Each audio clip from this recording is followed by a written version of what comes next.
xaalad deganaansho ayaa laga dareemayaa deegaano ka tirsan degmada Cadale ee gobolka Shabeellada Dhexe halka oo ay dirir ku dhex martay laba beelood oo walaalo ah tuulada Buurdheer waxa ay ka mid tahay tuulooyinkii lagu dagaalamay waxaana dab qabadsiiyay mid ka mid ah maleeshiyaadkii halkaasi ku dagaalamay waxaana ka barakacay dadkii ku noolaa tuulada haddaba waa kuwan dadka saameynta ay ku yeesheen dagaalada ka dhacay tuulooyinka aynu hore u soo sheegnay صابين الدجال كواحد بدون نقص ما دام لماذا ليلة اسمه هرب كمان هاي ولا صامين في على نقص هاي لبدور كلام منه هي وهذا المشروع الدجال ما كده ما بري لا فنقوم بري وحنا دبعات أن كدر مجران لما دي بيرود لكن خذ عشان ايش بس كل شيء لما بصوا ولا لها مركب وحنا الله كلا قبوجي أنت أتمنى أو بصبح لنا مضحضة مقعد بحجران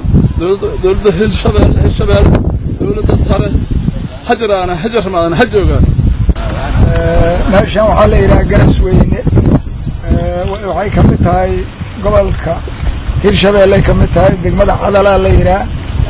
ونكون وحنكون الله طول ليرة جرس وين ماشان وحين نتاي أقدر عليه الوقت ولا هاي أديك سجدات شيء وآد يا آد أي وفرق انتهى إن يديك سكداتشان مركي يديك سكداتشان يو والله ما وعي والدنيا هم سكداتها جدك وضد الله مرايو حتى هذه قبل كهرشة اللي يمكبعد عن الفرق إلا بدوين بلاه ما نجح هناي هو شيء ضد كان دوشيس ضد كباريس وعبار واحدك وحكم بحين wuxuu ku noolyahay wax laga keeno xamar laga keeno baabuurta xamar waa noo imaa weyday raashinkii waa weynay dhibaatooyinkaas aan ugu soo wajahmay nabadgelyo xumayna awgeerayna ku dhaceen waxaan rabnaa gobolka Hirshabeelle in nalooga soo gurmado wadana waa ka aragnaa waana la soo gaaray in si fiican xoog loo saaro aan rabnaa waxaa jira hadana dadka meesha jooga waa tuuladu waxbarasho ma leh waxaan rabnaa iskool in loo dhigo biso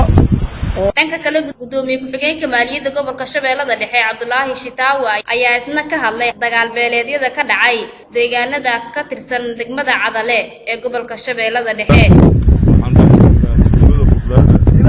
dagaalameen oo beelo walaalaha